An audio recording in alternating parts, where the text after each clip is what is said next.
The American general studied the briefing map and slowly shook his head. It was June 1966, and the first Australian task force had just arrived in Phuoc Thu province with about 4,500 troops. No tanks, no heavy armor, and orders that sounded more like guidance than command.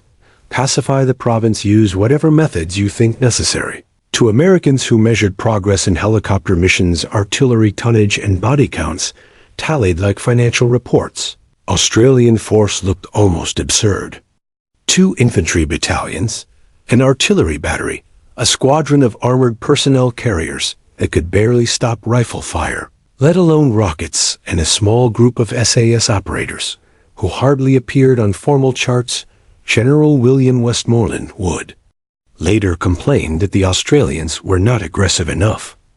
He wanted large-scale sweeps, massive firepower, and the kind of war the United States understood, one that buried the enemy under overwhelming steel and explosives until resistance collapsed. The Australians believed something very different. They believed wars could be won by men rather than machines, by patience rather than firepower, by soldiers on foot rather than bombs from above. Within 2 months of arriving in Vietnam, 108 of those men would demonstrate that belief at Long Tan, where they faced odds of more than 20 to 1, in a rubber plantation armed only with personal weapons and artillery, support fighting through torrential monsoon rain.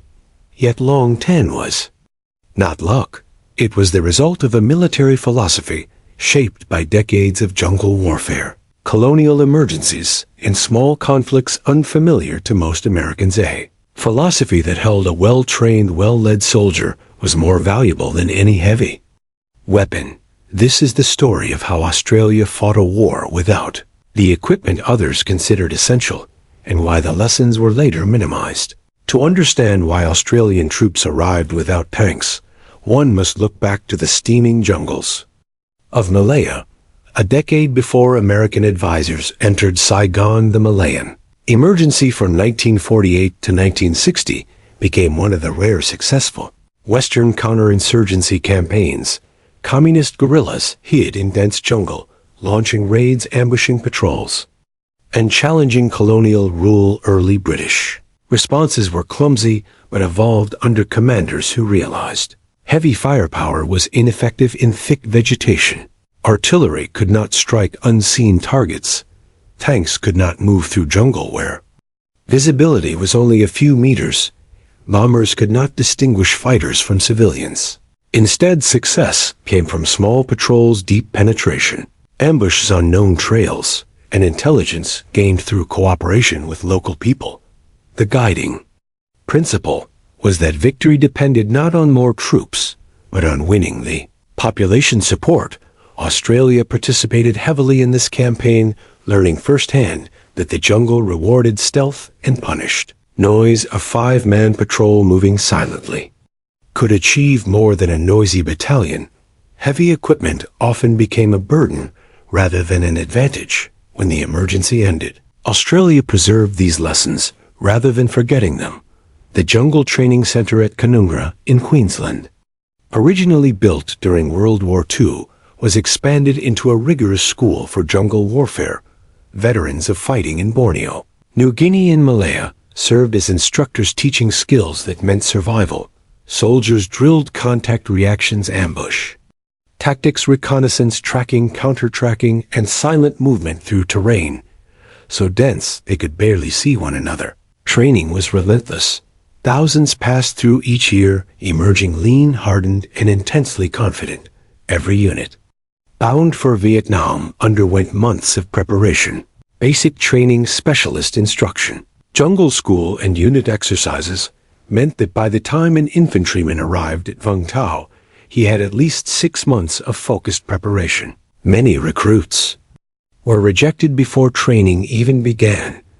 Those who remained formed one of the most capable infantry forces in the world. Australian doctrine emphasized the individual soldier, and small units infantry were expected to locate close with and defeat the enemy using their own weapons rather than relying on external support. Combat often occurred at extremely short range, sometimes only a few meters, leaving no time to call artillery or airstrikes. American doctrine frequently assumed such support would be available. Australian training assumed it would not. The Indonesian confrontation of 1963 to 1966 further refined these skills in even harsher jungle conditions. By the time Australia committed forces to Vietnam, its army possessed decades of practical experience and leaders who had learned through blood what worked and what failed. This is why they arrived in Phuoc, too, without tanks, not because they lacked resources, but because experience told them heavy armor was the wrong tool. When the task force established its base at Nui Dat, American commanders expected helicopter insertions, search and destroy missions, and heavy supporting fire. Instead, the Australians conducted constant patrols. Small units moved day and night, creating an unpredictable web of ambushes across the province.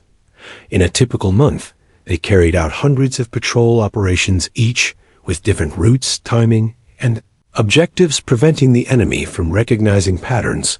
Patrols operated in monsoon, rain's oppressive heat, and total darkness. Navigation relied on compass and instinct rather than visibility. Ambush tactics were refined to precision. Soldiers selected likely enemy routes, positioned claymore mines, and assigned exact firing sectors. Engagements lasted seconds. Survivors were often too stunned to respond before the Australians disappeared again.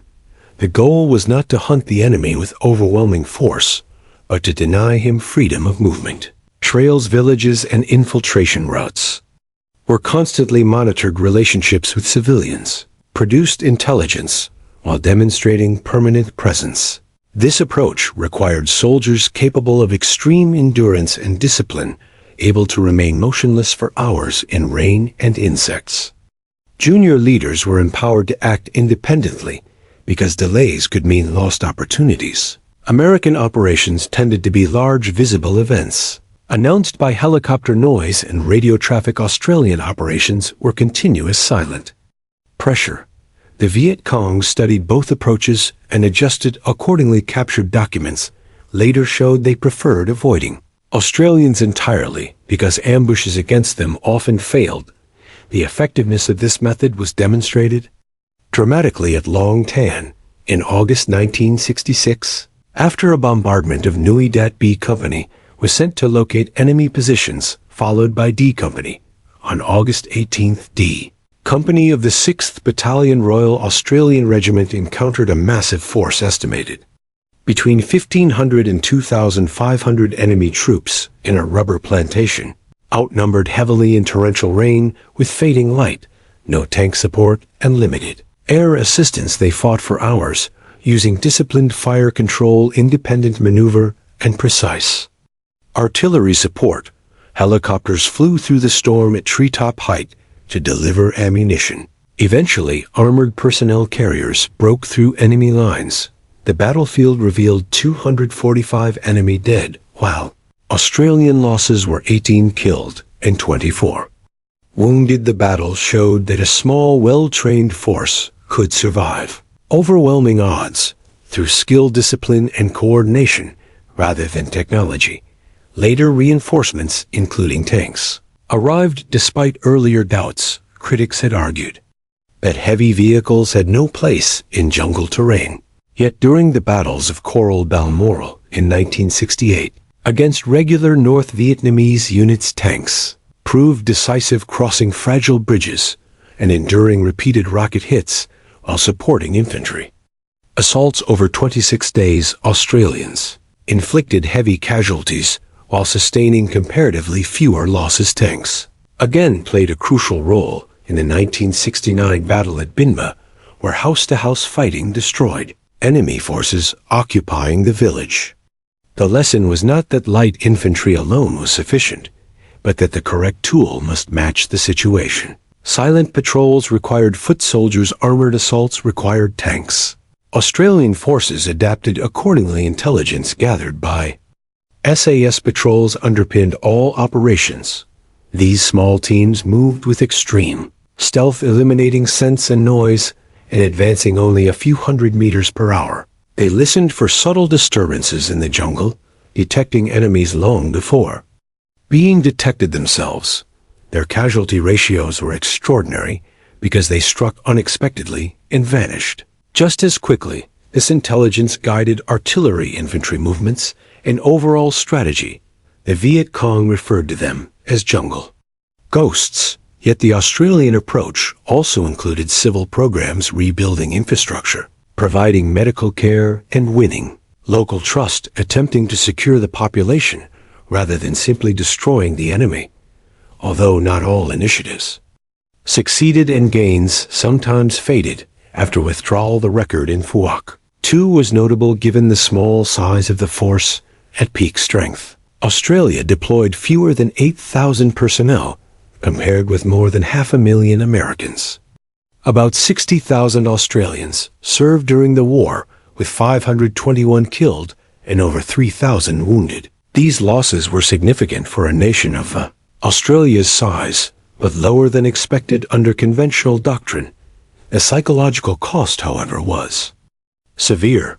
Many veterans returned home profoundly changed, suffering high rates of post-traumatic stress because of prolonged hypervigilance and intense combat experiences. A 1974 American assessment concluded that small, highly trained units often outperformed larger forces relying on massive firepower.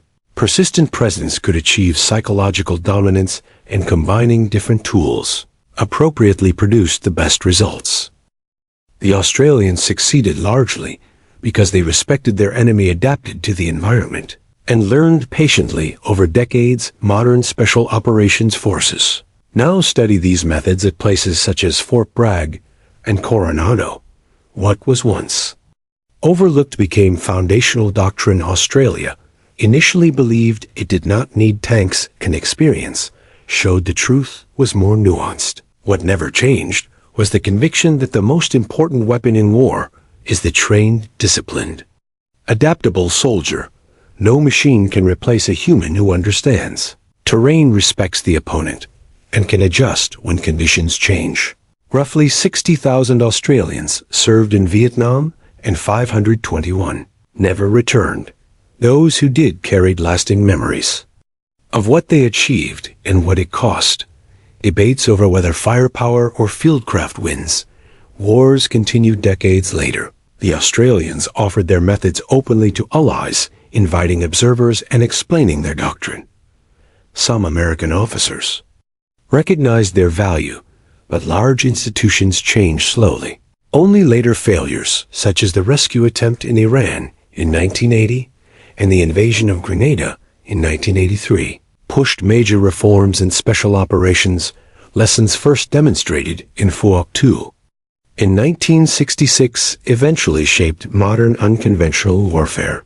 The Australians proved their approach repeatedly at Long Tan, Coral, Balmoral, Binda, and countless unnamed patrols.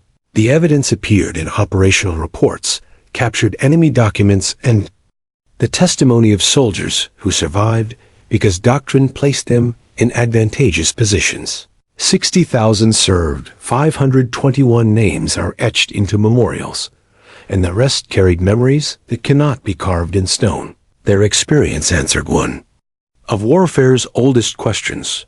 Victory does not come from equipment alone. It comes from soldiers who adapt, learn, and refuse to fight. Yesterday's war when today's demands something new. That was Australia's lesson in Vietnam, and it remains relevant today.